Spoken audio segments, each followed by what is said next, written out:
Shalom semua. Di video kali ini Mimin akan membahas tentang tokoh Alkitab yaitu Hagai. Hagai adalah seorang nabi yang hidup sekitar tahun 520 sebelum Masehi dan melayani di Yehuda. Namanya sendiri memiliki arti meriah atau bersuasana pesta. Hagai adalah salah satu dari 12 nabi kecil dalam Alkitab sekaligus penulis dari kitab Hagai. Nama Hagai disebut pertama kali dalam Esra 5 ayat 1. Hagai adalah nabi pertama dari 3 nabi pembuangan Babel.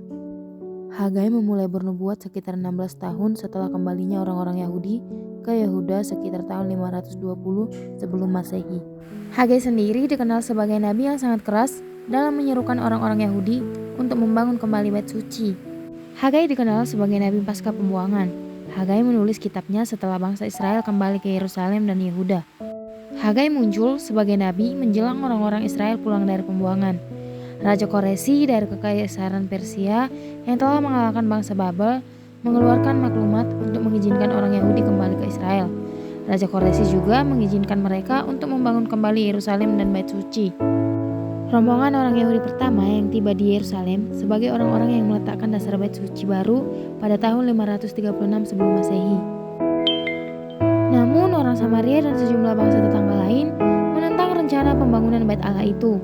Mereka melakukan provokasi dan intimidasi pada orang-orang Yahudi. Tindakan tersebut menjadi mematahkan semangat dan membuat lesu kerohanian bangsa Yahudi. Akibatnya, pembangunan bait suci terhenti pada tahun 534 sebelum Masehi. Selama 14 tahun, pembangunan bait suci terbengkalai.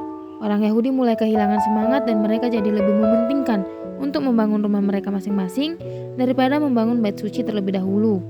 Mereka beralasan bahwa belum waktunya. Dalam situasi seperti itu, tampillah Hagai pada tahun 520 sebelum Masehi. Tak hanya sendiri, ia didampingi seorang yang lebih muda, yaitu Nabi Zakaria. Mereka mengobarkan kembali semangat bangsa Yahudi untuk meneruskan pembangunan bait suci kembali. Pada saat itu, Raja Darius, penguasa Persia juga membawahi Yerusalem. Penguasa lokal Yerusalem adalah bupati bernama Jerubabel bin Shealtiel dan Yosua bin Yozadak sebagai imam besarnya. Hagai mendorong kedua tokoh berpengaruh itu untuk melanjutkan pembangunan rumah Allah. Hagai menubuatkan bahwa bait suci yang baru melebihi kemegahan bait suci sebelumnya.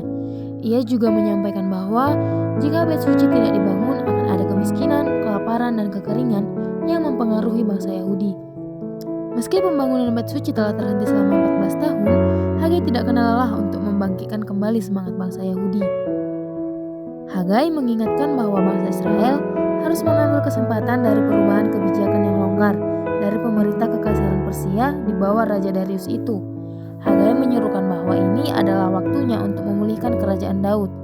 Dia percaya bahwa kerajaan Daud dapat bangkit dan berjaya lagi. Bangsa Yahudi bisa kembali mengurus diri sendiri tanpa campur tangan bangsa lain. Pesan Hagai tersebut terutama ditujukan kepada Jerubabel dan para bangsawan. Hagai juga melihat ini sebagai momentum penting Yehuda untuk mengakhiri penyembahan berhala. 4 tahun kemudian, bait suci itu selesai dibangun dan ditahbiskan.